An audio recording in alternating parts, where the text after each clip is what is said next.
What's happening, guys? Welcome to another eclectic edition of PWT Podcast. Yeah, I am your host, the infallible, the frantic, the fanatical Phil Marks. And joining me today, the one and only, the catastrophic, I don't know if that's a good, the chaotic Kevin Apollo, ladies and gentlemen. Round of applause. Where's my applause by Kevin Apollo? Yes. Kevin, how you doing, my guy? My brother, man, I'm glad we finally have been able to get this done, man. Been looking forward to it for a long time. Me too, man. Me too. I'm so excited. And I just can't. But guys, before we dive into things, make sure you follow Kevin over at WarDogApollo, and of course, you can check him out on TTW, Tooney Talk Wrestling, Tooney Town Wrestling, and you know, that's Tuesday nights, which is tonight, but this might release tomorrow morning, so it's kind of like Time Cop. You're on two places at once. Yeah, dude. So, yeah, and then you guys know where to follow me, and yeah, you guys can, if you're watching the show, I got his Twitter pulled up here. If you're just listening, then you can hear his buttery, sultry voice, and you can follow him at WarDogApollo. And yeah, so how you doing, man? How have things been? How is AEW Colosseum going? And yeah, tell us a little bit about that, man. Like you own and operate, or the booker for. Can you just break down what AEW is and how you guys are doing lately? Yeah, so you know, many moons ago, I used to wrestle, and you know, like a lot of these stories. The one of my final matches was like some crazy 8-man tag. It was me, Sergeant Slaughter, Hacksaw, and Duggan, the late great Rocky Jones. There may have actually been another guy in there too. Against Kodiak Bear, why my brain fart? Nikolai. Yeah, Kodiak Bear, Nikolai. I love working Nikolai. He just a master shit talker. Nikolai, and then two other guys under hoods. One of them being you know, Andrew Anderson of the wrestler fame. And I can't remember who the other guy was, but you know, so we do this giant you know, USA versus Russia flag. You know, it's like 2007, so we have no business doing USA versus Russia at this point again. But you know, the match ends and Sarge's like, "Hey kid, you move real good and you got some great experience. So here's my card. Call Mark in the morning." Yeah. So you know, he gives me the card for Carano. I found out that I've got like 45 days to get ready for a tryout. Trusted the wrong personal trainer, tore both rotator cuffs, damaged my ulnar nerve. A few years later, I was like, what am I going to do? I'm kind of bored. I'm a little fat now. Need something to do with myself. And come on, dude. You fat? You're still shreddy like Eddie, dude. Let's go. bro, I can, you know, I can get fat with the best of them. Actually, before I started working out again, I was in the middle of what I called one of my last great fats. I could carry it very well, but I feel bad for my wife. When I get so much as like 5 pounds too heavy, it sounds like bears doing a chainsaw duel. So it's tough. She's a good gal sticking through that. But you know, I got pulled back in wrestling because no one is ever really truly done with it, and I wound up breaking in the kids who are now known as the Backseat Boys, the ICP's JCW's tag team champions. Okay. One of them worked for my wife in a kids program she was running, and we just kind of got to talking. And I had talked to a couple of kids before who wanted to do, and I knew where I was going to send them. But I was kind of tired of wasting time. So I put together this 100 question quiz that I wanted to fill out. It required a little bit of research. And it was like, when was the final wrestling match? What was the final wrestling match to be covered in the New York Times? Like all kinds of stuff. Okay. And to their credit, they blew through it. So I was like, cool. All right. They are serious. They're serious. So I brought them down to the East Coast Pro Wrestling School, run by Gino Caruso, who was a he was a Northeast jobber guy. Worked in all three major companies. WWE, WCW, ECW. Traveled the world. Was in tight with them like Snuka, Martel, all those guys. Gino is a phenomenal talent. People like to crap on the job guys, but those guys have to know more than your stars do because they have to make you look like a star, which means those guys can do anything. And Gino is legit, black belt in a couple of schools of jiu-jitsu. So he can make it hurt if he wants to. Yeah, exactly. About teaching you how to protect yourself too. I'll tell a quick story about Gino because Virgil was one of his good friends, and when I shows, I got to travel with Virgil a lot. So I ran into Virgil a bunch of times in my pre-wrestling life, and then a bunch of times during my actual wrestling life. Some of these stories are not fit for anybody's ears, but Gino, they're Virgil, fit for Pete. They're fit for a plane or a text message, though. Yeah. No, you can't. You can't be putting Virgil stories out there in public. Someone's gonna get in trouble. But I don't remember where they were working. It must have been someplace like Puerto Rico, I think. And Virgil's kind of had to stick up his ass, and he all of a sudden decided he wants to start stiffing Gino. So Gino, like, double leg takedown, throws him in the front chancery, starts choking the shit out of him. Damn. And then, like, before Virgil passes out, he goes, "Do you want to work or do you want to fuck around? Yeah. You want to fuck around? It's gonna be a long night." He let Virgil go. Virgil's like, all right, brother, I got it. We're cool. And, they wanted to have their match. When wrestling gets real. Yep. But so the boys, they did a great job, and they worked real hard. They debuted. They were called the Amazing Graysons at first, and I taught them to change the name to the Graysons eventually. But what I had noticed was the indies were just a little different from when I was in there. The problem that I had when you first started was, promoters, and it was like the old school, Carluzzo and a lot of those guys were still running, or they had influence. It wasn't like how it is now, where like it's pretty much anybody with a large enough tax return can run shows. So it was. I would say it was a good kind of gatekeeping, but it was hard to break in, and you had to travel. Now there's like 400 shows in your area, but what I notice is a lot of the times it's really just it's all friends wrestling. Unless you're friends with the promoter, you're not going to get in. Yeah. People only want to work certain people. It's really weird and cliquey. Yeah, and I know there's just a lot of gatekeeping by people who have no business gatekeeping. Yeah. So it's like, you know what?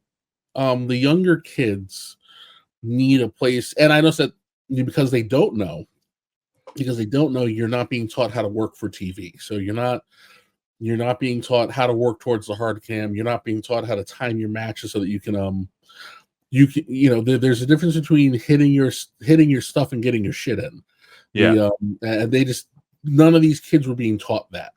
Yeah. When they, so that they're going out there and they think they're throwing on bangers, but an old head or someone who's a little seasoned goes, "What the fuck are you guys doing? Like you just, like your match won. What's left to do other than shoot a guy?" Right. And I've seen a bit of the sentiment online lately, not to veer off in another direction here, but still staying on the same path. But just briefly, I just want your thoughts on, I've seen some talent like online recently be like, if you think indies are just for getting ready for TV shows, then, and this is the talent saying that, then like you're so misguided and all this shit. What do you make of indie wrestlers sort of? Do you think AEW sort of influenced that kind of culture more, or just what are your thoughts on it? Because you were in it, Yeah, well, I think AEW has exacerbated a lot of the really bad habits of the indies. Right. And when the ACW first started, because it didn't take any real skill or ability to get on Dark Evolution or whatever the hell they wanted to call it. So really, so all it did was, hey, I'm a bullshit flip monkey, and I've had one match, and I was trained by some backyarder, but I've got nice gear. Can I get on? Okay, I got on. I had a really shitty match that no one saw, but now I'm out in the wild, giving people bad advice because I was on AEW TV. Right. And dude, back in the day, like you had to work really hard to get you just even get the potential to be invited to be an extra. Like it was cutthroat. And so what I like that you said, what you said earlier, though, you it wasn't even just the physicality, though. You tested the mentality, like the mental. You pop quiz those boys, and then anyways, though, yeah, to bring it back, I guess, to ACW and the story you were telling there. But what I do want to point out, I like that you quiz them, you know what I mean? And that made you go, all right, they got heads on their shoulders type thing, you know? It wasn't just based off the gear and the physicality, like you said. Because it's the wrestling as a sport, it is as mental as it is physical. Right. You know, you don't really get good until you start becoming confident in what you're doing. But you have to have enough maturity to not get cocky. Because it's true, you can't pretend that you know what you're doing until you are a minimum of 5 years in. Okay. Then things may start to click, but you don't know how to apply it. And you have to work people who are better than you. You need to be around people who know more than you. You've also got to be able to eat a shit sandwich or 12. Because you know, one of the things like what was that nonsense called? Like during speaking out or whatever it was called. The speaking out movement, for during the pandemic there, yeah. So like when you looked at 90% of what the hashtags were, oh my trainer was a bully, my trainer did this, my trainer did that. 90% of it was justified. You're out here running around and you can't give hip tosses, but you want to do 450s. Yep. And like what these guys don't understand is, when your trainer screams at you because there's a level of urgency, right, you are going to kill someone, hurt yourself, or worse yet, cripple this person for the rest of their lives. Yeah. And if you don't understand that you're being called an incompetent piece of shit because you almost dropped someone in the head, this isn't the job for you.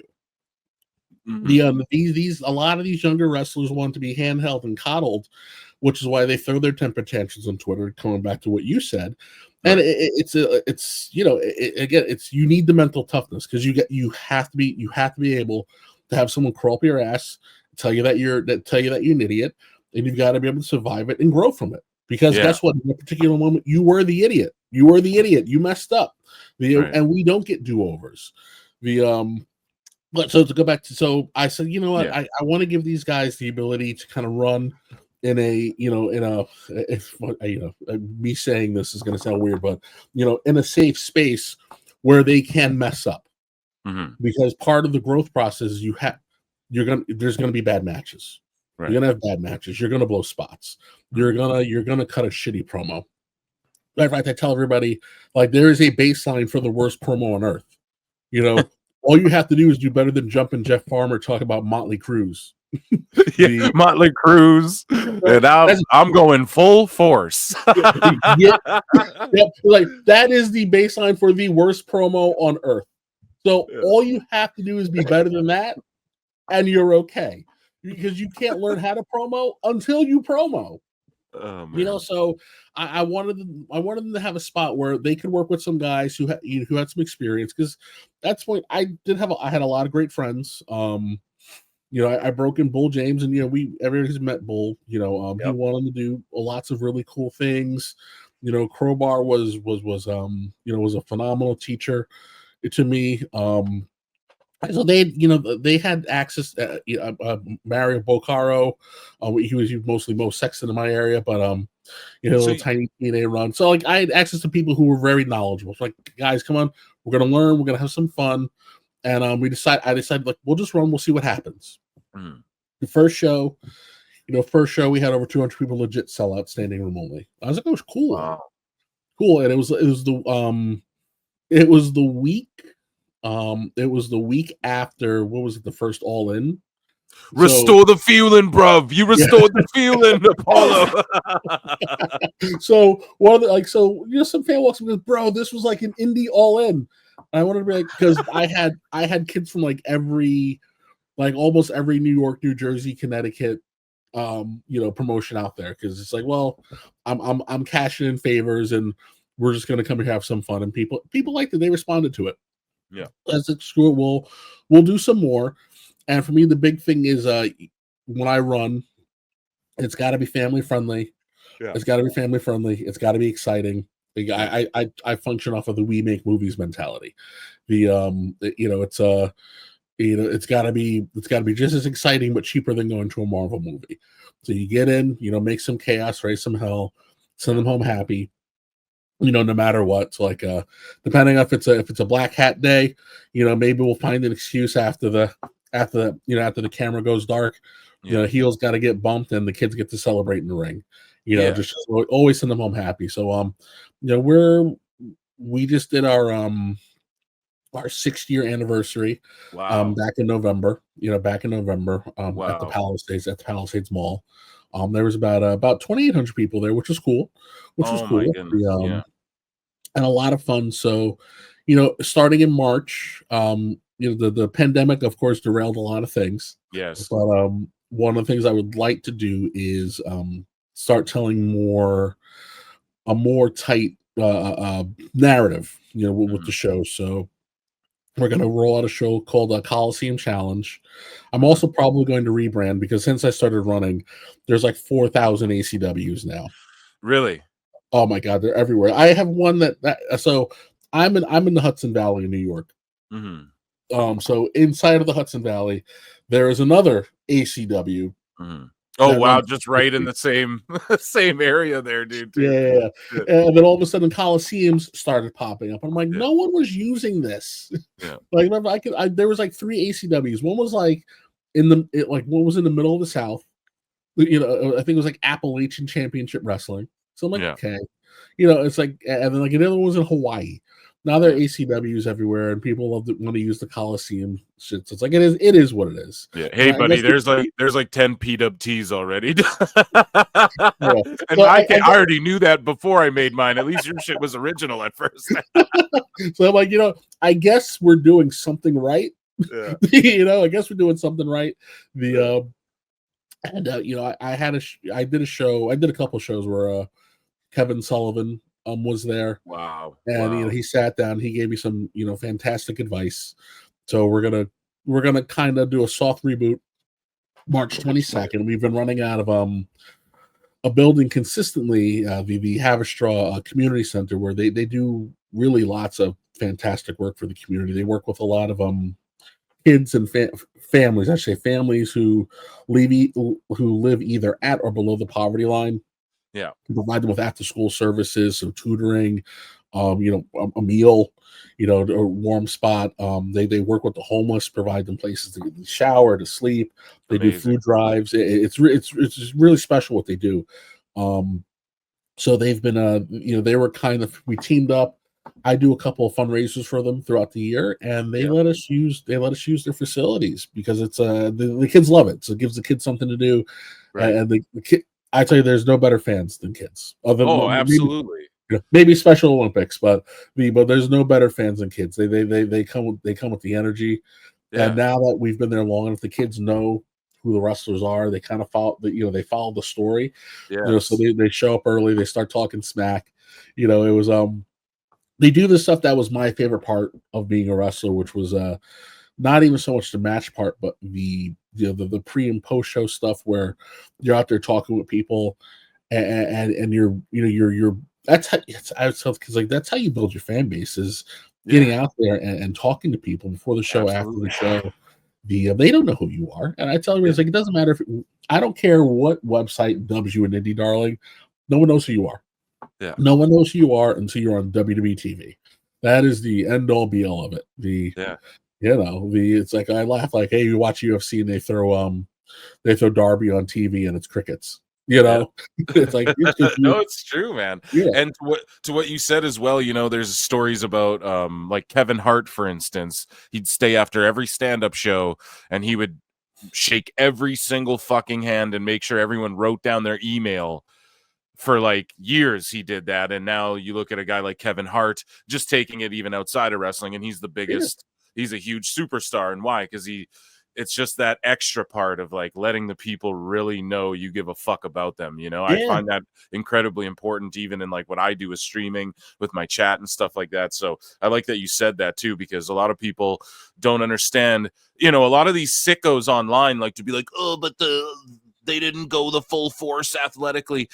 But that feeling Cody gets after he changed some little kids' lives, or 10 in the crowd, that as an entertainer too, there's a part of you that it's not just about, I want to fall through tables and take the bumps. You have to fall in love with taking bumps, but at the same time, there's a part of you that it's like the, Dave Chappelle, to bring it to another comedian, he explains it as like the entertainer void. Like, it's almost like there's a void that you can't really explain until you get that fulfillment of like expressing your shit to other people. So you're a heel, those people are booing you. It's like filling that creative void that you can't really explain. It's almost crazy for people who entertain, it's like a hard thing to even put into words. But yeah, I like that you bring that aspect up too, because that's so important in WWE and what you're doing too, as far as you just said, you were linking up with doing a lot of community stuff, and that's so important. And yeah, I don't know. I just like that you brought that aspect of it up. It often goes overlooked, right? We all want to bicker about fucking, they should have did this and they should have booked him. But yeah. No, it's just true. And listen, the WWE has the success it has because they mastered this very early, and now they've taken it to a whole nother level. Yeah, they essentially invented the community engagement, man. Like right from the jump, with their own magazines, their own merchandising, the fan experience. I remember in the early 2000s where they would tell you go to your computer while Raw's on commercial, and you would see the kiss cam bullshit. It was like anything to keep you attached to what was happening to the show.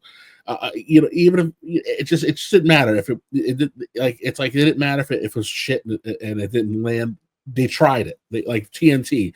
Like who would have ever thought that that you would have ever wanted to see a bunch of wrestlers singing and doing skits, but they tried it, and what, almost 50 years later, someone talks about it with some fondness, right? It's like it's you got to be willing to do different things like that. And the other part of it too is, when you do develop those relationships with fans, you never know.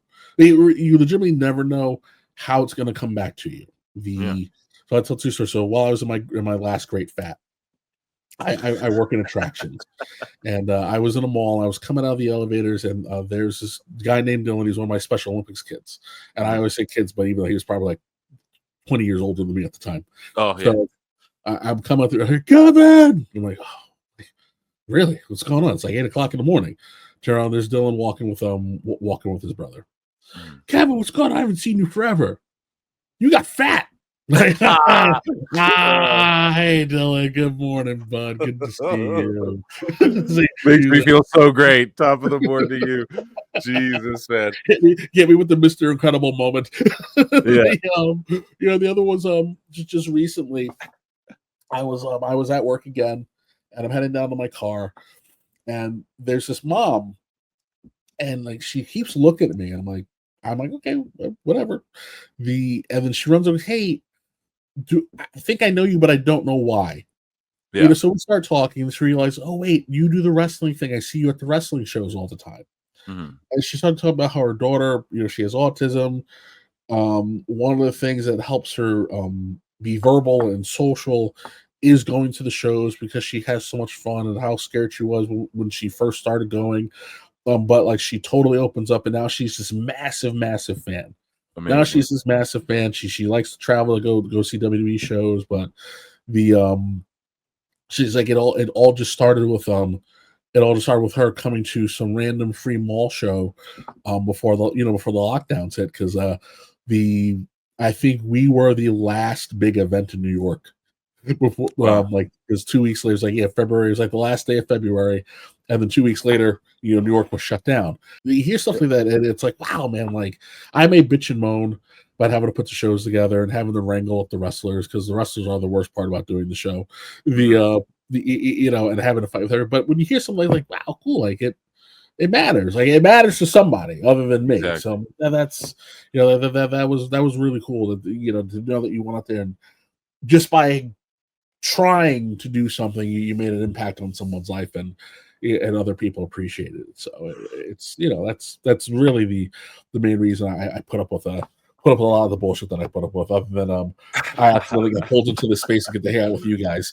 Yeah, no doubt. Well, I was gonna say, you know, you mentioned earlier sending the fans home happy at all the shows you do, and so it gets me thinking about, you know, you, myself, other people we may associate with and know sort of get pigeonholed as just like E-drone, AEW haters, but you run an indie, dude, and you understand, like, yeah, at, you know, at this show, you want to send the fans home happy. So if that means, and I always say, like, AEW in indie show form is perfect. Like, we've all gone to our local indie and seen like a crazy flip match or whatever, and we pop for it because exactly, they're just trying to get their moment. Maybe it goes viral, whatever, but they're just really trying to make everybody, you know, pop that night in the building, no matter how big it may be. But when you get to the television level, it's like, okay, now we're doing TV as well. So you got to mix that with doing TV, which I don't give a fuck what anybody says. There's certain ways you do television, you know, tried and true, just like there's certain ways you do wrestling. So you do understand the value of, like, dude, here's an indie show. You know, we got to send the folks home happy, if that means the big move or whatever, right? Yep. However, you did point something out. You're like, but they do need to understand that TV's different, and you got to be ready for fucking TV. So just sort of explain that. Like, why are you critical of AEW, and why is it not coming from? Because a lot of people, I'm sure, would just chalk, you know, the TT Dub Boys or myself or, you know, Wrestling Soup up as just like fucking E-drone haters or whatever, right? We're against AEW, we want it to die. But that's not really the case, and you see it from both perspectives. Like, you understand because you're in it. You run an indie. You understand, like, okay, here's what they're fucking up with. Here's what I would do if I had to go on TV tomorrow, type thing. So just, can you elaborate on that, or like give us some insight on that and why it frustrates you, like it does everyone else? The existence of AEW is a good thing. I don't know what it was about TNA that it never got, I guess, the respect it should have gotten. It's coming around now, but it took almost 25 years. Yeah. And I don't know, maybe it was just TNA was called TNA in the 2000s when we all knew what, you know, if I ask a kid now what TNA means, they have no idea. But, you know, if you're a man of a certain age, you're like, well, no, they named the show after tits and ass. We're not going to. Yeah, I used to ask my dad. I'm like, Dad, can we order the? I'd go to his place on the weekends, and I'm like, can we order the TNA pay-per-view? And I remember calling. He's like, what the fuck are you talking? Literally, he freaked out. He's like, no, what are you talking about? Oh, it's the funniest shit. And I'm like, well, no, it's wrestling, and I didn't know it meant tits and ass. But to him, he's like, what? What the fuck do you mean tits and ass pay-per-view? No, it was the funniest thing, dude. Anyways, fuck you, Vince Russo. You know, so AEW existing is awesome, right? Because it gives guys more places to work. It creates more opportunities. It's not just places to work. It's places where guys can go get full-time jobs. Ideally, get TV exposure. Pull in more fans, lapse fans, niche fans.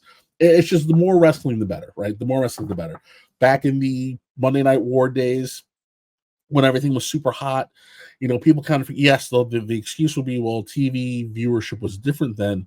But at the end of the day, between Monday Night Football, Monday Night Raw, and WCW Nitro, when you looked at the ratings, there was like 50 million people watching TV, and over 20 that belonged to wrestling by itself.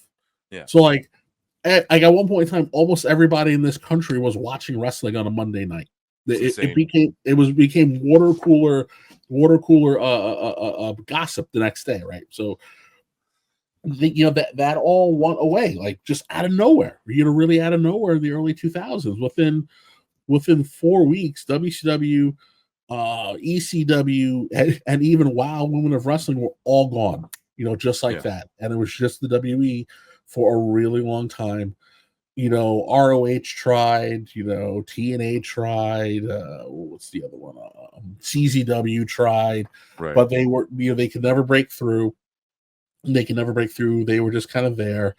They would become the the foundation for what would be the modern indie. So AEW is able to crack through, and they're not just on cable TV. They're on the the traditional home of wrestling. They're on Turner networks. So like that's that's golden. That's potential golden era stuff. Mm-hmm. But then again, not going to criticize. I understand it's a new company. You do what you got to do, but then you look at who they're signing, and they signed so many kids who had no business being contracted. I'm talking people who have not been in the business for a year, did not have anywhere near the experience. They just happen to be the golden promoter's pet, of the moment, and the guy had the money to be pulling in the Bucks and Cody and all these guys, and it was I'm gonna bring my people in off. Yeah. And it's like, okay, great, but you got a lot of guys here who are floating around the middle who have the experience, who have the knowledge, who have the abilities, and they're getting overlooked because they're not new and shiny. And it's going to cause problems when you get to TV. Yeah. The first two shows debut, they get a crap ton. What was like 1.7 million people show up to watch the first episode. I was not super thrilled with it, but I understood why it had the format it had because, as of right now, it's just an indie show. Everybody's got to get their shit in. We got to put on a big spectacular, and then we get to the next week. Get to the second week, it's more of the same. I think that's when they did the really shitty glass table spot with Moxley and Jericho or something like. Oh no, it was like Moxley and Omega. Yeah. Like, why is there someone's fucking shitty living room table sitting in the middle of this arena? Some gaudy set piece from the Sopranos is sitting here in the middle of an arena. Why? Because we're going to put someone through a glass table. This was really dumb. Third episode, more of the same. Like, this isn't good. We're 3 episodes in and we haven't started storytelling. And wrestling, it's storytelling. It's long-term storytelling. I tell you, if the only real TV equivalent to wrestling was soap operas, old school. We're on 5 days a week. The vast majority of the year, we don't really take time off. Soap operas, like All My Children, all that stuff. I run that parallel because they run all the time. These writers had huge casts that they had to deal with. If someone gets hurt or injured or jury duty, you've got to be able to change on the fly. You've got to be able to deal with egos. So it was and you had to have one really long overarching story, sometimes maybe 2 or 3 at the same time, all with 4 or 5 shorter stories to keep the audience compelled. Wrestling is the only thing that does that. Yep.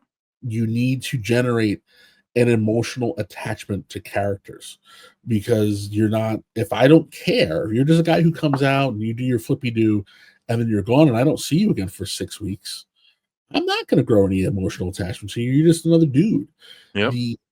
And they did a terrible job of showcasing people. I really want to say the first 6 months.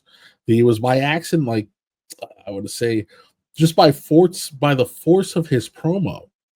Dan Lambert was probably the most over guy on the roster. Yeah, dude. Right? And he was kind of shooting. I don't think he really even liked being there. Yeah, that's it. He's shitting all over the product, but he's the most over guy on the roster. He said like, and people are like, oh, well, this is so great. I'm like, I don't know what you're watching. I was like, I'm not going to poop on your parade, but I'll give him a year. I'll give him a year for Tooney doesn't know what he's doing. There's a lot of people there. For me, it was like Jericho. Sorry to interrupt, but like Jericho and Cody were kind of this is what it was. I'll tell you, the people who knew how to like get themselves over from WWE, they were the ones that we were invested in, but they came from WWE. So it was like, yeah, we're invested in some guys, but and then there's MJF and he kind of knew how to get himself over. But you're right though. I like early on, even myself as a diehard day one AEW, I was watching all the Being the Elites, all that shit, right? And then when it was about year 2 of AEW, where I'm like, okay, boys, if we don't start reeling some of this shit in, it's going to slip. you know? And then Yep. eventually when Cody left, I was like, well, there you go. That to me was like the dagger. I was like, I fucking told you guys, you know? Oh, so I remember we like to, I know it's hard for casual wrestling fans, even maybe someone who considers themselves a little smarter. Not a lot of people really follow Japanese wrestling. Mm-hmm. But, you know, if you were the age where the tape trading was going on, you knew a little bit about it, especially if you watched ECW. So one thing I always point out is spots like New Japan. When we really look at the history of New Japan, Japanese wrestling was dead for a long time. It was dead for a really long time. It fell off. It fell off during the 90s when it should have been booming with WWE here in and WCW in the States. Yeah. It was deader than dead.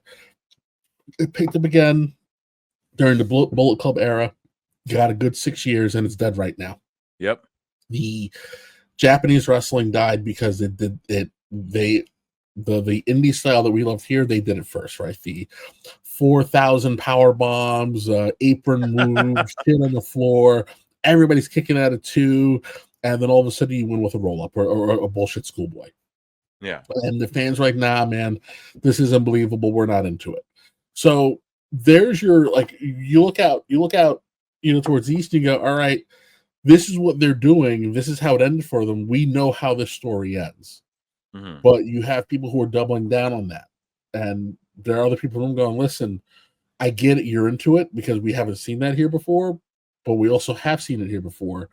And where it's worked is when we made changes so that it fit the American fan. WCW Cruiserweights.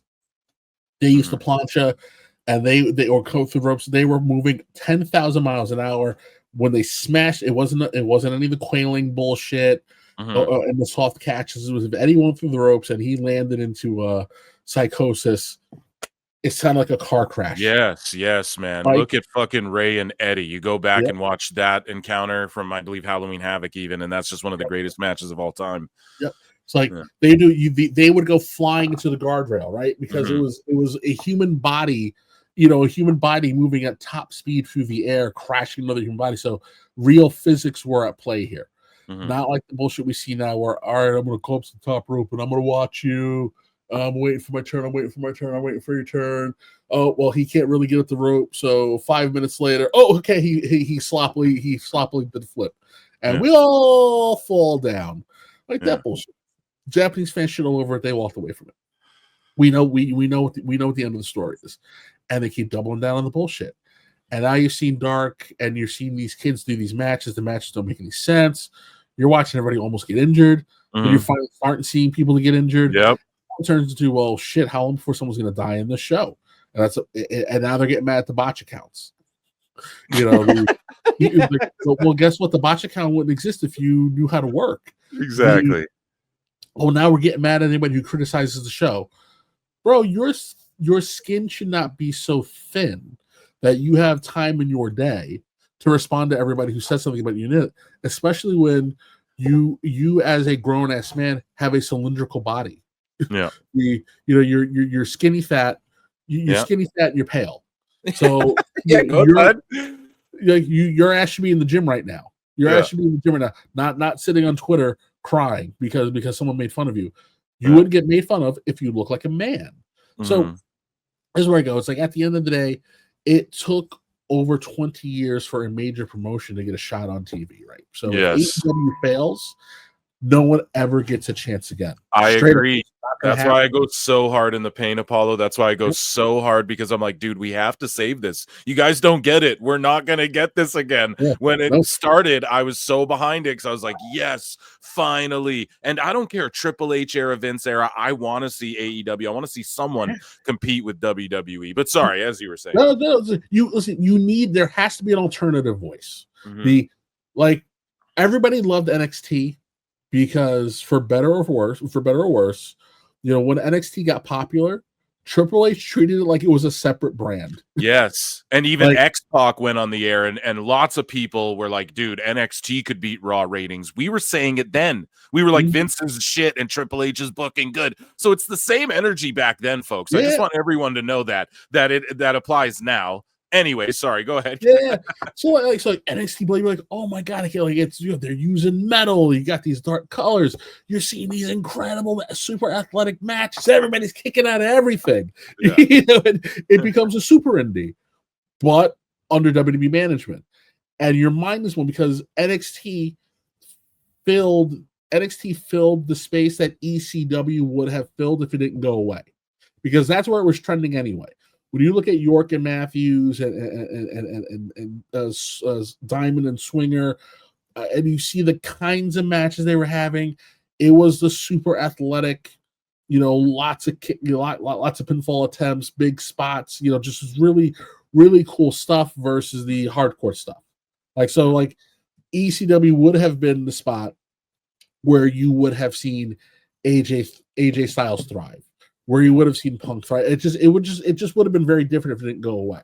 NXT filled that potential. Now listen, here was the worst part, right? Triple H gets sick, he has to step down for a little bit. Vince realizes that the NXT kids are in no way tethered to Raw. / he wouldn't have hired half of them because they don't look good on Raw or SmackDown. Right. And then we get the 90s hip hop reboot of NXT. we get 2.0 with the living color graphics. Yeah. And you're like, what the F happened? Yeah. What the F happened? Exactly. But it recalibrated everything, and it kind of that, and then they put, you know, just a little more emphasis on things that needed to matter at the NXT level. So now, and really what it comes down to is AEW, even though one of the things that AEW did that really irritated me was, I get it, outrage market. We live in a world where outrage marketing is a thing, right? You know, video games, some fat blue hair is going to come on and say something that's going to enrage everybody. And now the product that no one gave two shits about is all the talk, is all the rage for a 48-hour news cycle. Yeah, cool. The AEW takes this to a new level. We have to make ourselves the victim. The drones are attacking us. Well, they're afraid because we're their competition. Jericho, Dynamite's going to beat Raw in the ratings eventually. Blah blah blah blah blah blah blah. So now they're poking the bear, and it's like, well, you know, I'll say this: the difference between an AEW fan and a WWE fan is when you go to an AEW show, there are more people there with signage, bitching about the WWE, as opposed to being there to enjoy the show. Versus when you go to a WWE show, everybody at the WWE show is there to just simply enjoy the WWE. Yeah, you know, they're there for the WWE experience, not not to be F AEW. They don't care. Yeah, and that's what I mean. People seem to be more just like, I'm here for a show and an experience. And I was gonna say too, man, I went to a AEW live, like a Dynamite, or it was during a taping or for Collision or something, and whatever, maybe it was live or whatever. But the guy sitting behind me was not long after Punk got into a fight with the Bucks, and he's wearing a Punk shirt at an AEW show. And I said to him, just completely joking, I was like, yeah, fuck the Elite, dude. And then I was like, went to give him a handshake. I was like, nice shirt, fuck the Elite, dude. And we're at an AEW show, so like, I'm totally kidding. And the guy looked at me so seriously. He was not having that, and he's wearing a Punk shirt. I'm like, dude, come on, we're just joking around here. Like, what the fuck? Have fun, man. It's part of the story. Like, because this was before I think Punk left the company, but he was coming back or whatever. It was when he made his return the first time, you know, after the incident with the Bucks. So I'm like, yeah, fuck the Elite. It's kind of storyline even. And the guy's wearing a Punk shirt, and he was so dead serious. Like, well, no, I don't think that. And I'm like, all right, dude. It's like, I don't know. It was so weird. Like, if I was at a fucking WWE show and I was like, oh, fuck Dominic or whatever, people would cheer. They'd be like, yeah, fuck him. You know what I mean? Like, it's just part of the experience. And they just weren't, they were too serious. Yeah, you be in the fuck Dominic section, and then the other people across the way would be like, nah, we love Dominic because we hate Dominic. You know, like, so you're there to enjoy the experience of it, not because you're in some weird ass holy crusade. It's like, so like, this is where AEW, it started reinforcing bad habits. It justified a lot of positions installed a lot of gatekeepers who should not have been put in place, and it has fundamentally transformed the indies in a way that is not good. In a way that is not good. I won't name specific names, and talk about the things that they do, but you have a lot of people who,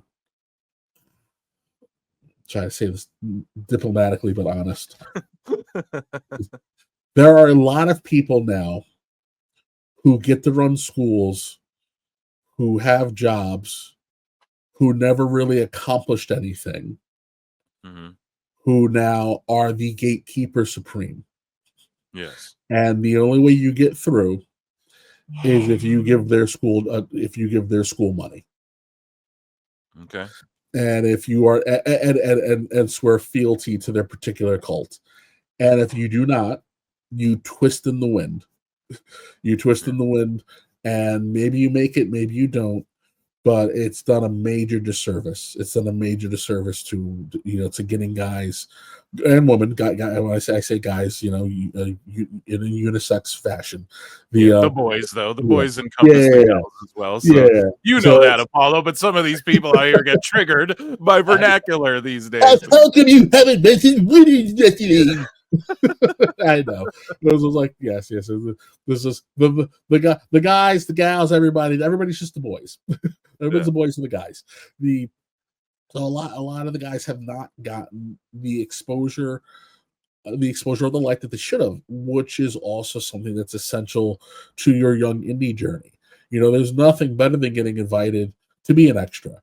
And 9 times out of 10, if you're an extra, you're there in business casual, or straight up a suit, and you may stand around for 400 hours. Yep. Who cares? You got to see the inner workings of the machine. Yeah. How do you think Hollywood works? People wonder how Hollywood works too, bro. You might be on set all day and not even get used, not even get around to your turn that day. Yep. Dude, and it's like and now it's also injected an entitlement mentality. I see, like, dude, back in the day, you go to a show. You take a look at the house, you take a look at the number of wrestlers on the show, you take a look at the number of people in the crowd, and go, all right, man, this isn't as hot as it could have been. This house is going to be a little light. If I get anything, I'm cool. I'm happy. Yeah. If you had a teacher who was worth their salt, or anybody in the school who's worth their salt, they told you straight up, hey, once you start working, get yourself merch. Control your own destiny.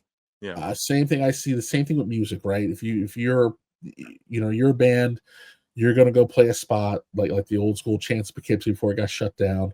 Yep. I'm an old man, so like you're gonna go see E-Town. You're gonna go see E-Town Concrete, right? They're headlining. Well, so the only people getting paid that day are the headliners, and maybe the guy who played before the headliner. Yeah, absolutely. Maybe if you're fucking maybe, maybe. I mean, maybe, right? Yep. Everybody else there is playing for the exposure and the experience, and their money is coming off of the CDs they sold. Yep. And somehow, this mentality has worked its way into indies where all of a sudden everybody's worth $50. And it's like, well, no, your pay used to be based off of what you actually brought to the show. It's like, first of all, you're an indie, you're an indie person. There is not a single person in this building who came here because you are here. I could put Mickey Mouse on the poster, and they would have still showed up. And Mickey Mouse would have been a bigger draw because someone would have thought there was going to be a guy in a Mickey Mouse costume here. Yeah, or Tony Khan, or maybe I'd show up. Huh? So you didn't do anything to draw. You didn't do, like, I always go. It's the real equation is your pay is based off of your asses and seats ratio. How many asses did you put in these seats today? Oh, none? Okay, so really technically you're worth $0 to me. Because if you want $50, it means that you should have put, as a bare ass minimum, $150 worth of asses and seats today. You didn't. What's also your worth? What was your marketing for the show? Because it's not the promoter. The promoter's job is to secure the building. The booker's job is to book the matches. Yeah. The wrestler's job is to tell the story and generate the interest in it. So as a wrestler, what did you do to generate excitement for your match? Oh, you put a poster up, one of 4,000, because you're on 4,000 shows this month. So you put up one of 4,000 posters on your social media, but your social media is other wrestlers and your family, because you don't actually have a fan base. So that poster went to a sea of bullshit and landed on White Noise Island, and no one of significance saw it. Yeah. Right. So, and then, I just need you to put on a basic 6-minute match. Because you're an indie goof and you haven't taken the time to master your craft, you want to do a 10-minute match, but you only have 3 minutes worth of shit to give me. Yeah. So, and let's be honest, I look at look at what Chavo Guerrero did with Zac Efron with just 6 weeks of working for Iron Claw. Yep. Those guys were out there working full out matches in 6 weeks. Yep. So I get it. Training for wrestling is very hard, but what wrestlers need to understand is someone can take a gifted athlete and teach them to do what you can do, and have them just be serviceable enough to get what we need to get for a commercial. Right. So that should be your indicator number one. Get over yourself, kid. You ain't doing anything that special. If we really wanted to, we could teach monkeys how to do this shit. and print it and be living life like we were Tooney and Sosa during the music montage of Scarface. Instead I got to put a bunch of skinny fat divas who don't have much to offer. So it's like, but I got to be on dark, so blah blah blah blah. Exactly. Blah. I was just gonna say that it's really like Tony Khan and AEW that also priced out and elevated like the costs, or inflated rather, not elevated, I guess inflated the cost of these wrestlers as well. And then also he gets to rule with an iron fist, like, Ricky Starks, you can book with HOG Wrestling, but if you book with GCW, I'm gonna pull you off the show, and then I'm gonna put Jericho in there, and then I'm not gonna sign Matt Cardona because fuck them. That's why, that's pretty much the reason, because fuck everybody, because I can. And that also hurts the indies as well, and people need to understand that. In my opinion, in America at least, Tony Khan is doing more harm to the indies than he is good, or at least AEW, with the stuff Apollo said, but then also just the fact that he can go, no, well, Ricky can work over there, but not over here. And even GCW, because you guys want a relationship, I'll just put my guy Jericho in there just because. Like, that's crazy to me, man. And then you look at the New Japan show. You talked about Japan earlier, and, AEW goes over there, and the Bucks win their tag belts. Kenny Omega beats Gabe Kidd, the only real hot, young, up-and-coming kind of guy they have who's fighting on behalf of New Japan. And it's just kind of ridiculous. Yep. Well, so New Japan holds itself out and devalues their people to put over these AEW guys. AEW isn't over right now. It just isn't over. No one watches this show. Yeah. The New Japan show outdrew, sorry to interrupt again, but the New Japan show outdrew the fucking Wrestle Dynasty show. So 24K went to just the New Japan show. And then the next day, a bunch of those guys worked again the night after, like their main guys with the AEW guys. And they drew 16K less than just the Wrestle Kingdom show. It's crazy. So it's everything is turned upside down. And listen, at the end of the day, whether what's the new WWE program called? ID, WWE ID. The ID program. So there are reasons why the ID program got created, but one of them was we got to kind of restore some order to the indies. Triple H, to his credit, has been saying it for years. There are not enough knowledgeable people left in the indies to keep the indies afloat. And one of the things that when I came in, just like with anything, right? It's not always about who's the most talented, right? The most talented football player is not going to make it to the NFL. The most talented basketball player is going to make it to the NBA. Mm-hmm. But when you talk to people who know, they'll say, well, the best basketball player I knew was the guy who used to play street ball over here in this corner. Yeah. Or like, oh no, man, the best guy was this semi-pro player who played over here, or this guy who was over in Canada. The wrestling used to have, I used to affectionately call them the weekend warrior. It was the guy who he knew he wasn't going to make it to a certain level, but he was the journeyman, right? He was the most knowledgeable. He could tell you everything and anything about the business. He taught you how to respect it, how your matches needed to really ebb and flow. But he was a guy who just for whatever reason never made it to the next level. The current indies have kind of pushed that guy out because they don't want to listen to him. And you need those guys who have that knowledge, who have that experience, who work like you could have one of the I'll drop his name. Screw it. There's a wrestler named Johnny Thunder. He was a Northeast guy. I think he's up in Massachusetts now. But whenever a name would come into town, they always worked Johnny because they knew Johnny from when he first broke in. Johnny could work everybody. They knew they were going to be perfectly safe. They knew the match was going to be. They knew the match was going to tear the house down. They knew Johnny's mentality, and it's just boom. That was you met Johnny. That was the guy you wanted to be like. Now I don't. As I look around, other than a guy like a Crowbar, and even then Crowbar, I don't see a lot of people. Well, so when I did my American Dream Wall show. Maven was there, Bull James, Crowbar, Jason Knight was there. He just popped in. He popped in because I had a couple of his friends on.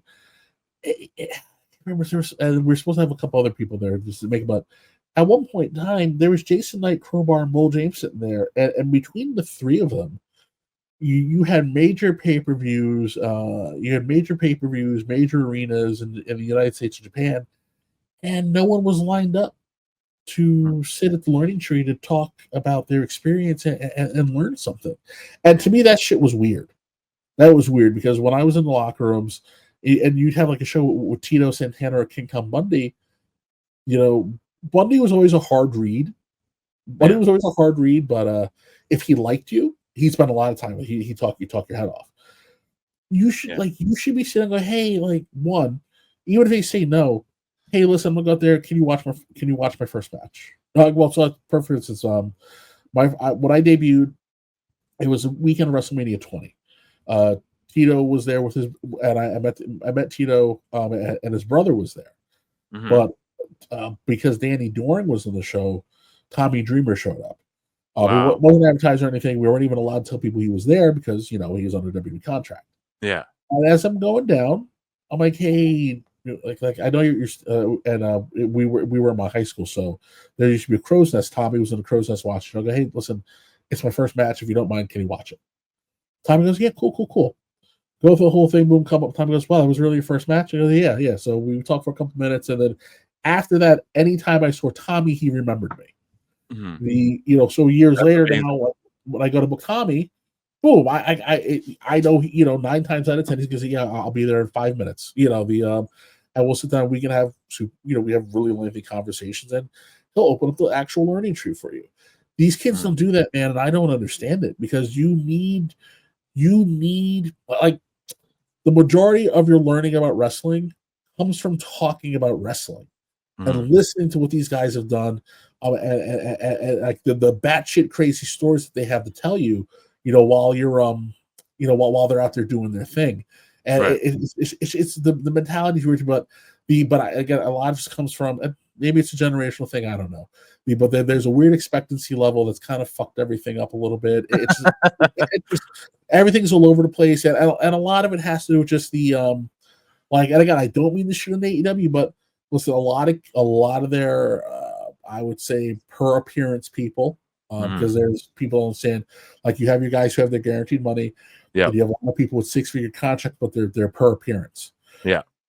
So you have a lot of per appearance people who had no business being signed, who got signed, and eventually when AEW does the right thing and starts letting these folks go, they're going to be floating around. They're going to be getting a lot of bad information, and the ID program, at the very least, it's IDing kids. Same thing when I see you're pulling people in. At the end of the day, when you get released from NXT, even if you never made it to regular TV, same thing, if you get to the ID program and you wash out of it, what your knowledge base is 10 times more valuable with it not being completed and fully refined than what is floating around out there right now. And I'll put it to you like this. The indies are the kingdom of the blind right now. So all these NXT washouts and eventual, I'm not saying it, but like the NXT washouts who don't make it to the next level, the ID program kids who don't make it to the next level, they are the one-eyed man. And in the kingdom of the blind, the one-eyed man is king. Because so like, and it's the only way until we kind of get a hold and recalibrate thinking that you're gonna save the indies. Because I go to a lot of indie shows. I've seen a lot of indie shows. These crowds are nothing spectacular. Mm-hmm. It's a bunch of flashy posters, a bunch of people on it who are really full of themselves, and you're going to a local Elks Lodge on a Saturday or Sunday, and instead of there being like 200, 300 people in the building, there's 70 people, and they're acting like it's fucking WrestleMania. And I was like, bro, like when I was a kid, we were doing $1,500 person buildings. I used to wrestle in the Menon Arena, and we fill it for 3,000 people, and it'd be like, just be like me. My very first main event match was me and this dude named Brawley. There were 3,000 people in the Menon Arena, and like, who the hell knew Kevin Apollo was? Some smiley kid in a poster. So it's like, awesome. Like versus now, it's like, well, you've got more exposure than ever. You've got more access to mass media, high production value, and to get your name out there, and a good indie show. Dude, the house was packed, bro. There was like 175 people there. Yeah. Cool. All right. That's all right. Back in my day, the promoter would have been swinging from a rope in the back to pay everybody out. But if you want to say it's good, I guess it's good. Oh man. Well, speaking of good, my friend, and with everything you said there, someone who was working indies, was pulled off shit, wasn't allowed to be on TV, and when he was, it seemed like he was really just phoning it in over there in AEW. And a guy who has been affected with the Iron Fist would be one of the Lucha brothers, Penta El Cerro Miedo, and his brother, of course, Rey Fenix. Yeah.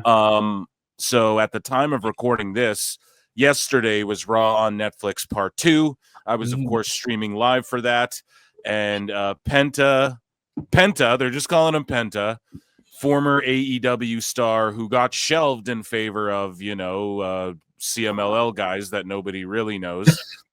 Here in America, let's be honest, man. I know Dave Meltzer. This is the thing, right? I've been chronicling this, and you guys know how I like to parade my flutes around for Dave. And Dave Meltzer is on this thing about, well, CMLL brings in the most casuals. They do the best at retaining casuals, and most people are American tourists that come in, and he doesn't understand. Yeah, it's because they're tourists and they want to watch some lucha while they're in fucking Mexico, Dave. Jesus Christ, leave your paper-ridden bedroom.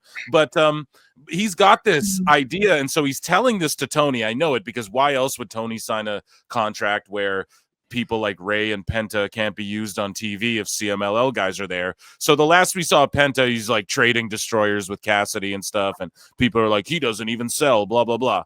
He comes into WWE. He has, for me, last night, he botched one move springboarding off the bottom rope there a little bit, but he cleaned it up nicely. And also, those are ropes. They're not the fucking cable. I'm sure Apollo, you could talk to that. And he probably wasn't used to hitting the fucking ropes like that to do a springboard the first time. I think every luchas, even Ray's talked about how it's just different. And the radical difference in ring size. Dude, let me tell you, the WWE ring is the biggest ring out there, and those extra 2 feet, that's like running a 5K. And finding out that when you finally got your 5K, there was another 2K to go. So he came in, he's in great shape, great crowd pop. They give him the flamethrowers, the music hits, he hits his entrance perfect. As he walks down the ring, Penta's feeling himself, man. It's like Ray said it as well. So Netflix in Canada, during the commercials, they're like playing promos and people are cutting promos and shit. Ray was saying to Kathy Kelly during the commercial, he's like, Penta was made for WWE. I've been saying this for a long time. And he was feeling himself. He's coming down the aisle. He's doing his little strut, and he's his fucking tongue's out and he's hitting his Zero Miedo, and he's doing a good job of getting that shit over. He worked a great match with good psychology. He sold his fucking leg off.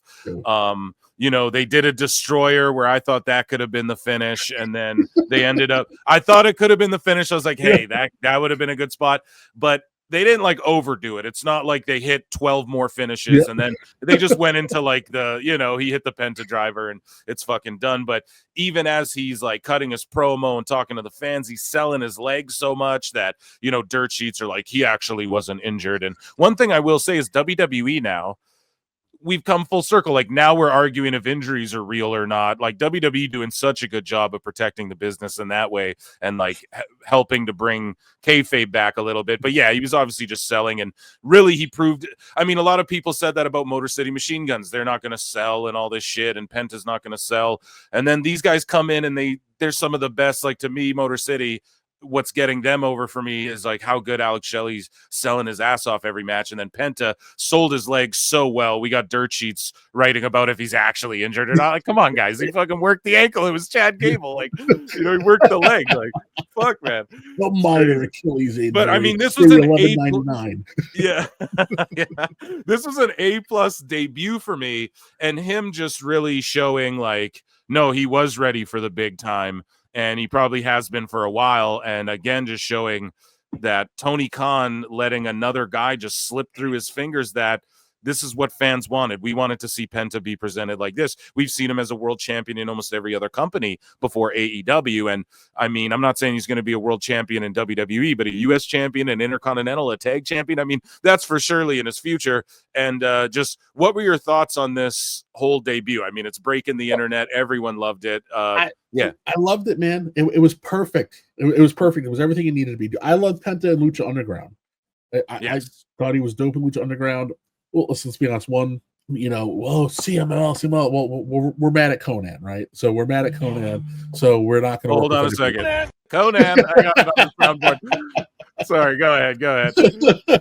You know, so we're not going to work with anybody else. So all those guys get to go sit home. We got CML.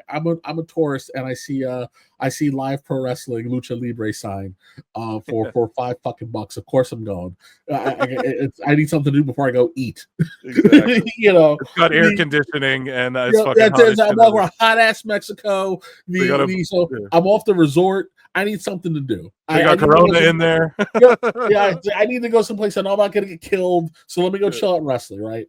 It's easy. It's different. You know, shit. But I used to scream all the time. If you are a younger kid who's like at that next level, and you have to decide if you want to go to AEW, TNA, or if you're lucky, NXT. If you are choosing AEW, you have to be. I don't know if we can say this, but you're a little retarded. The AEW is where AEW is where a talent's equity goes to die. You are not going to increase your name value. You're going to lose it. Mm-hmm. This is a guy who, however you feel about that former lucha wrestling or not, this dude is over. He has a special kind of look. He's very intense. His matches are exciting. And you mean to tell me you couldn't leverage this guy? You couldn't have him chasing singles? You know, I know everybody loves him with his brother and all, but like, just look at this guy. First of all, I knew they wanted to sign him because you can print out 4 million Penta action figures. Yes, and just changing the color scheme alone, right? Yeah. Like how much money did they make off his mask last night? I saw. Oh my god, bro! And how genius was it for them to go? Penta's here. Here's all his fucking merch right before Raw starts. And then you got some internet tweet. Look at WWE ruining the surprise. I'm like, how? Did they post the end of the match? No. Like this is marketing 101. Yeah. Like hey, by the way, this dude has masks and shirts on for sale. So after you see his awesome entrance and you decide you want it, the impulse buy is ready for you. I wonder how much money they made off of this dude last night.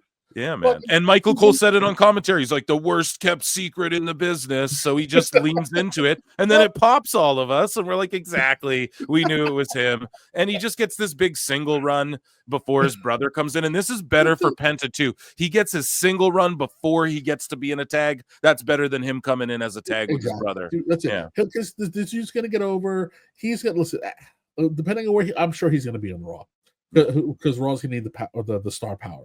But can you imagine seeing this dude with Nakamura? With the way Nakamura is working, he had a banger with Gable.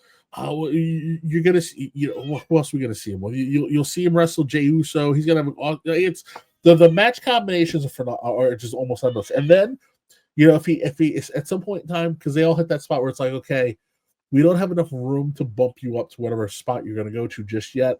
So you kind of start to cool off a little bit, right? Like LA Knight. While we're waiting to make room for you. But guess what? His storyline's already built because when that's going to happen, his brother should be available. So what happens? Now he's getting his ass kicked every week because he's one man against whoever it's going to be against. And all of a sudden now his brother debuts. And him and his brother go out and kick a bunch of ass and win the tag titles. And then they can go their different ways, right? You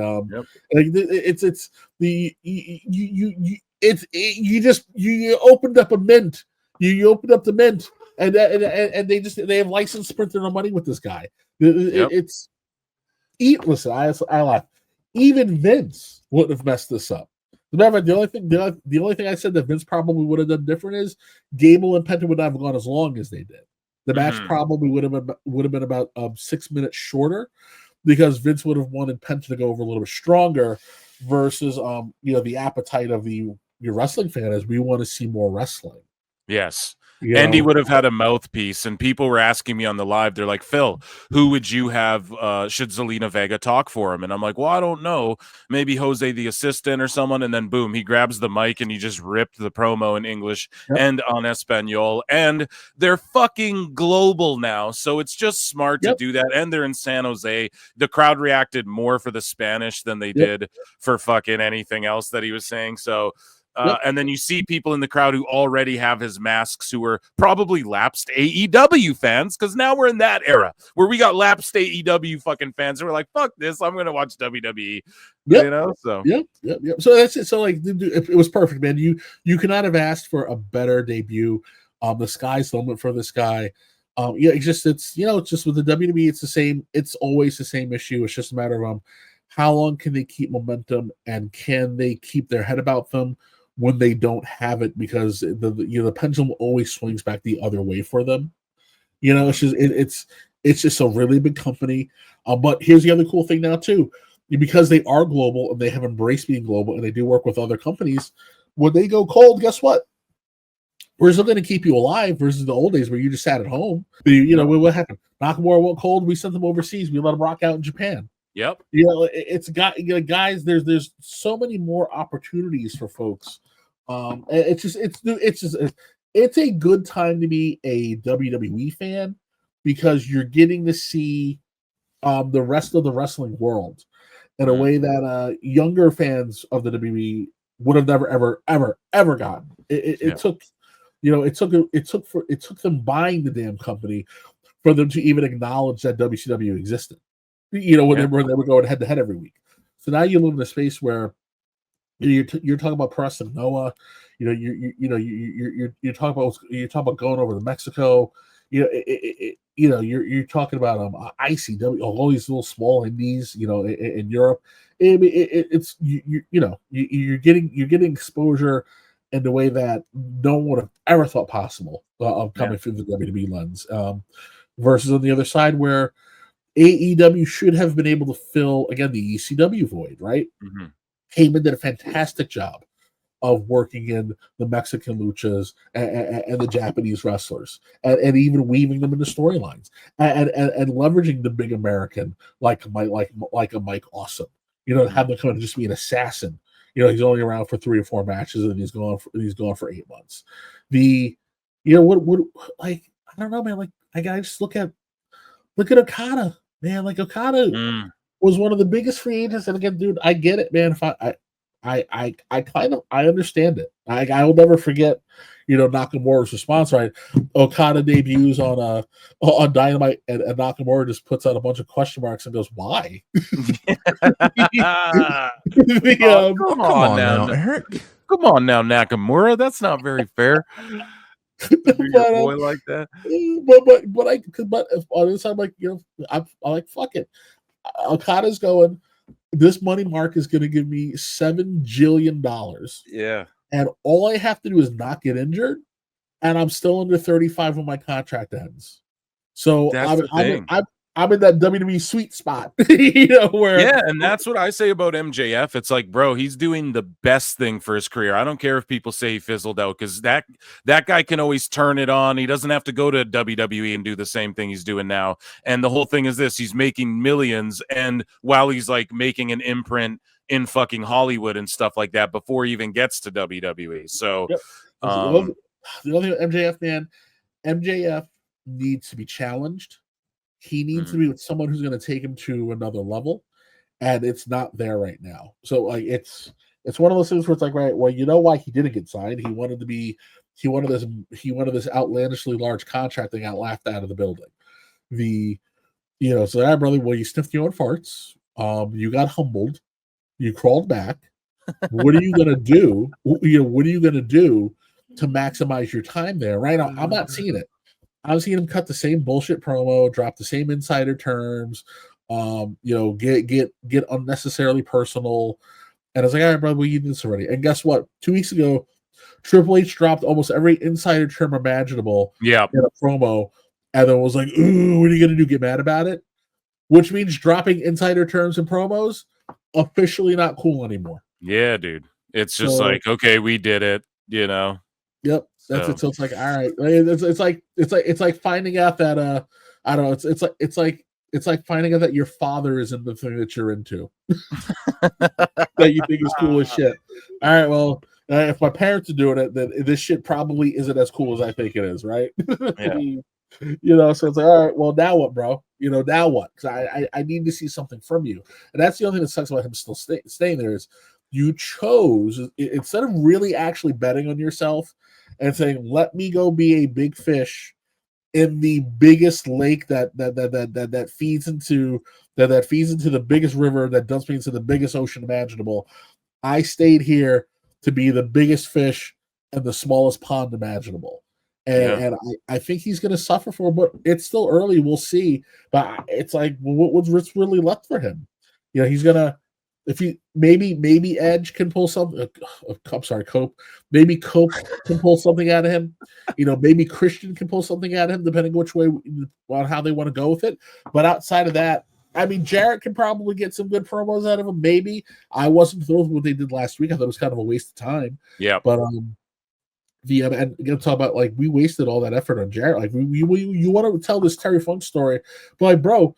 When Jarret was in the Owen Hart Cup, the only guy who actually fucking knew Owen Hart on the roster, he should have won the damn thing. Yep.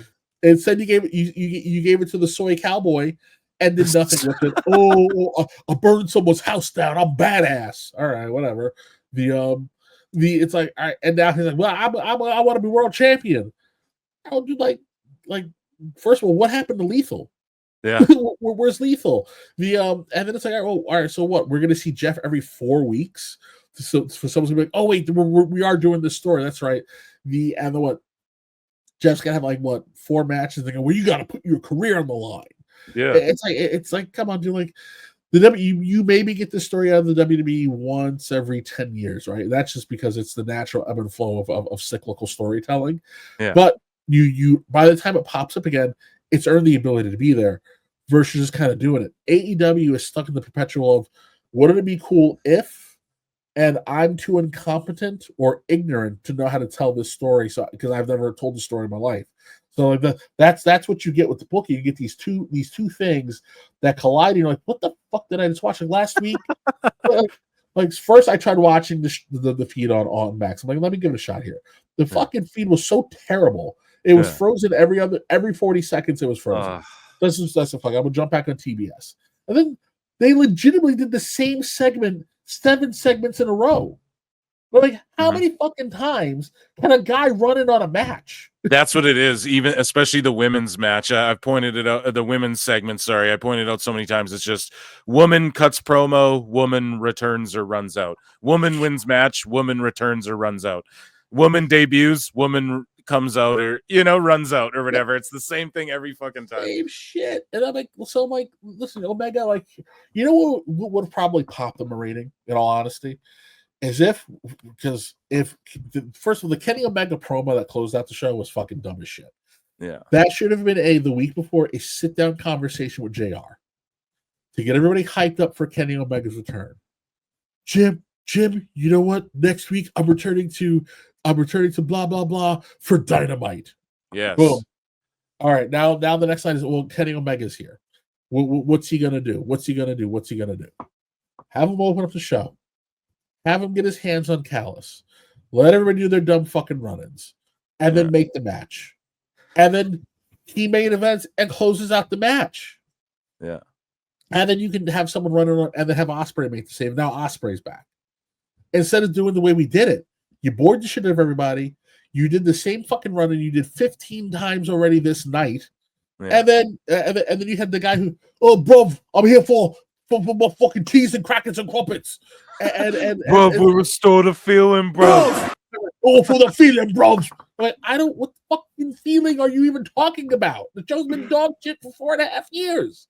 Yeah, dude.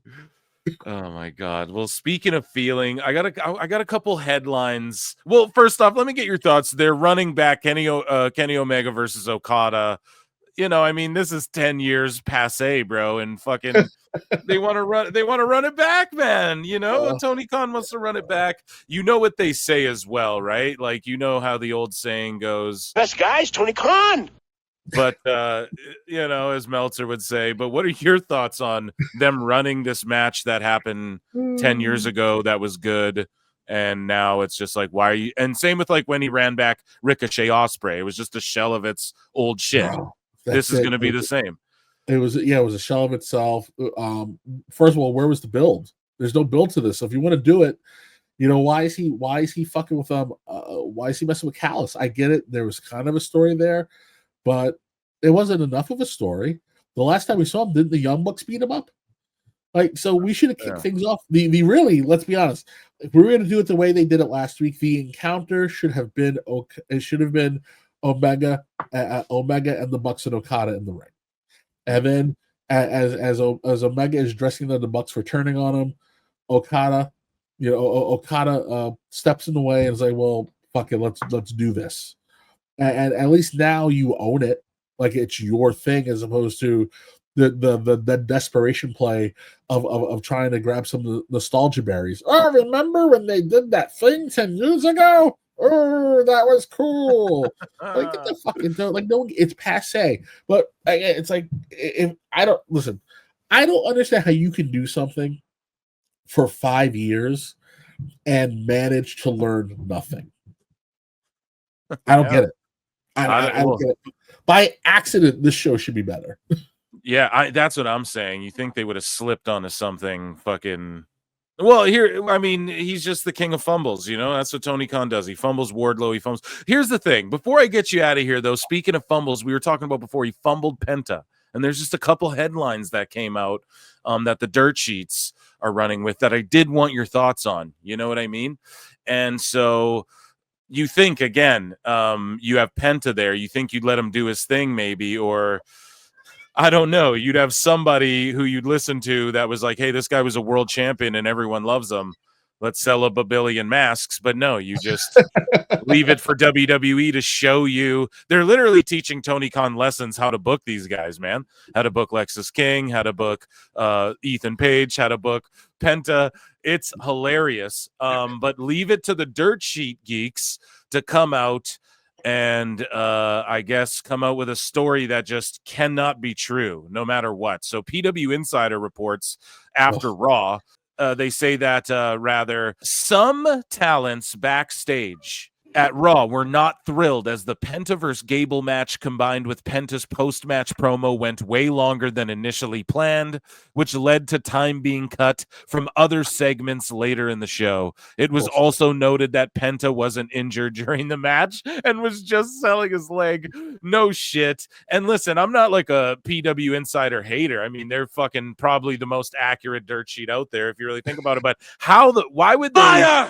That's all. No, someone probably stooged them wrong shit because the show was only 2.5 hours and Triple H said it's lucid. So they can go 3:10, they can go 3, they can go 2:45, they can go 2:10, they can go 2:30, just whatever. They got it worked out with as long as they get all the ads in that they promised. I'm sure they're allowed to fucking go as long as they want. So clearly this isn't true, but already the stories, there's heat on Penta. It's like, come the fuck on. Well, who's sitting backstage right now who doesn't have shit to do? Who's jealous? Of course they knew he was going to grab the mic. He had his entire family in the front row. Yeah. His crying daughter. Like, of course the guy was going to grab the microphone. He is in an area that is as close to being his hometown as can be possible. It is a major deal. It's a major big deal. A WWE debut, on Raw and pay-per-view are as big as it gets. So of course, you're going to give the guy a minute to say what he's going to say, right? Because what's her name would not have been in the ring if they didn't expect him to speak. So What are you talking about? That match didn't go long, or maybe it went a little longer, but that was already accounted for. Yeah. And again, like I said, Raw is the format is fluid. They can go as long or short as they want. I would say I was very happy if the show was only 2.5 hours because I was not looking forward to making it to 11. But but like, hey, it was like the perfect amount of time. So I don't believe that bullshit. That is someone they either pulled this out of thin air, or rather someone fed them a line of bullshit.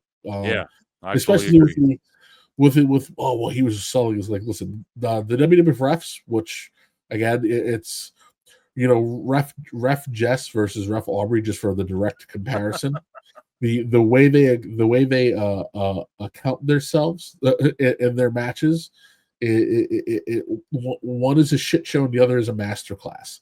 The WWE refs, and I say this because people don't understand, refs, the mindset of a ref is such that they have to know more about what's happening in match than the wrestlers. Yep. They have to be able to predict what's going on. Sometimes, like WWE used to not give the refs the finish.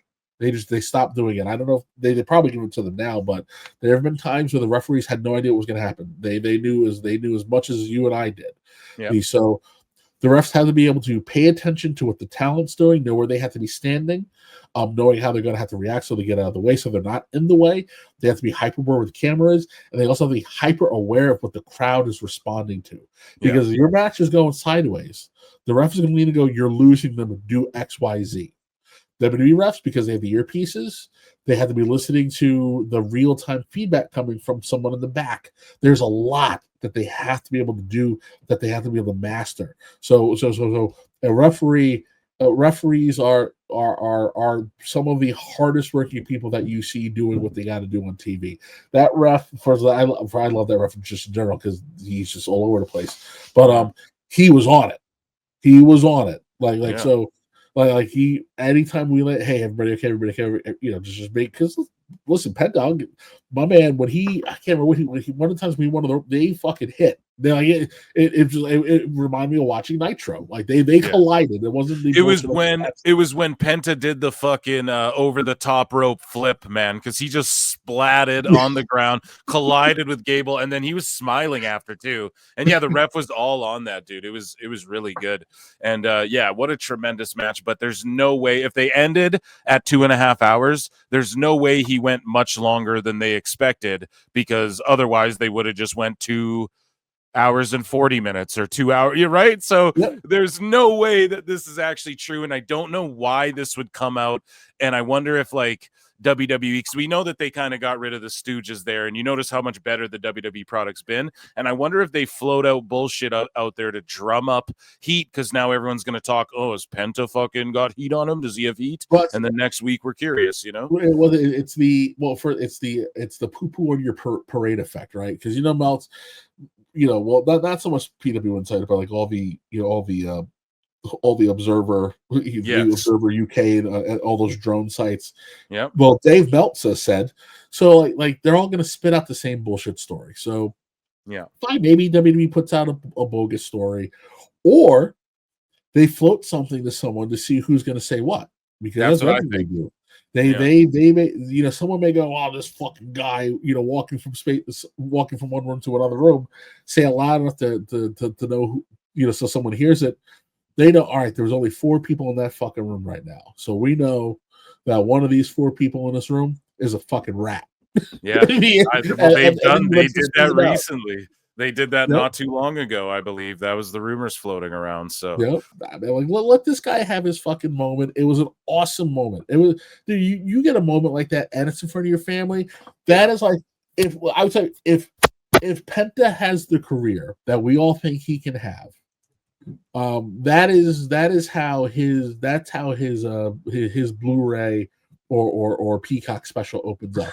Yeah, him putting that promo with a shot of his daughter crying in the audience, and now on to the rest of the story.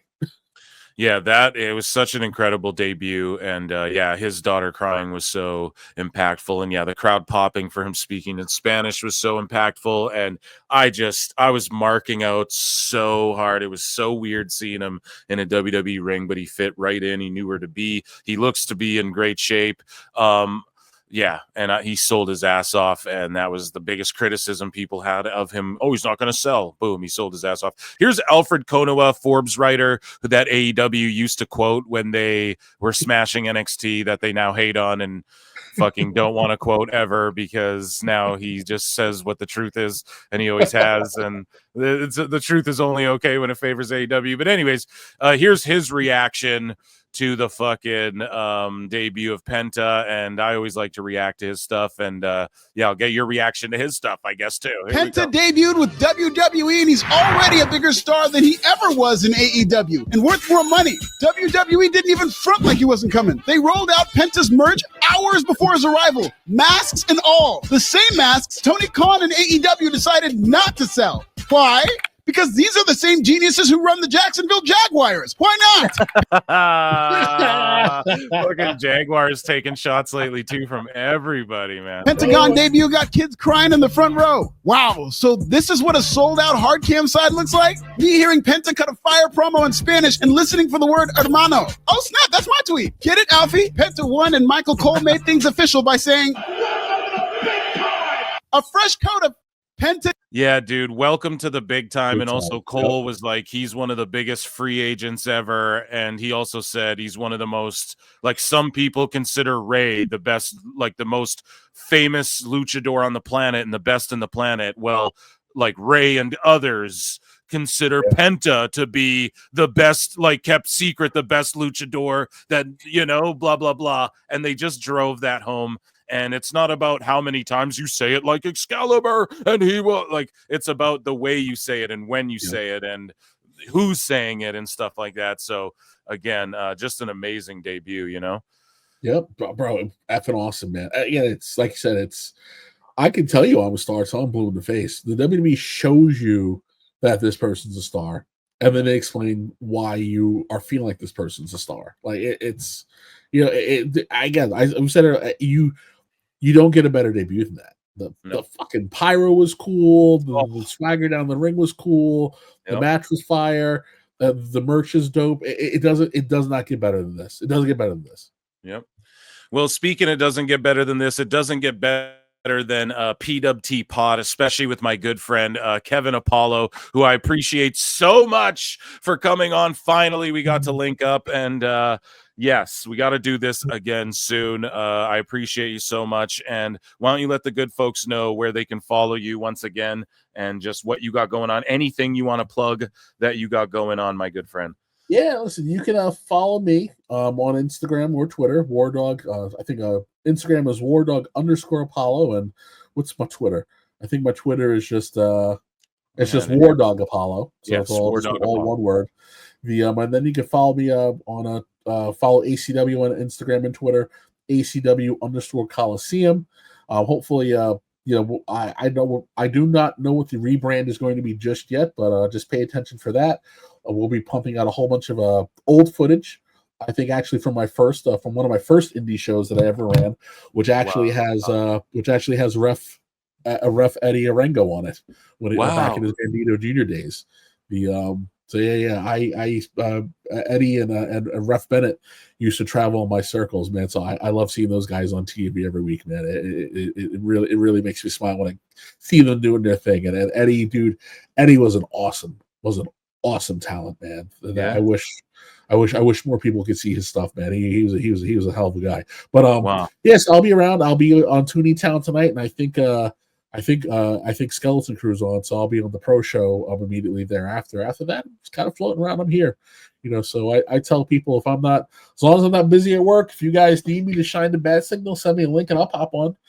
I'll talk about anything and try to make sure I don't get someone in trouble. Yeah, well, I'm live Mondays, Wednesdays, and Saturdays, and I'll just start throwing you links. And if you don't show up, I won't take offense. And if you pop in, I'll be more than excited and more than happy to have you there. WarDogApollo, ladies and gentlemen, make sure you follow him on X. And yeah, Kevin Apollo, god damn it, man, thank you. What an incredible podcast this was. One of my most fun. I wish I had you for 4 more hours. Round of applause, ladies and gentlemen. You know where to find me. Take care of each other. Support ACW. Look out for that rebranding. And drink lots of water. Get some fresh air. Love you all. See you in the Upside Down. Peace.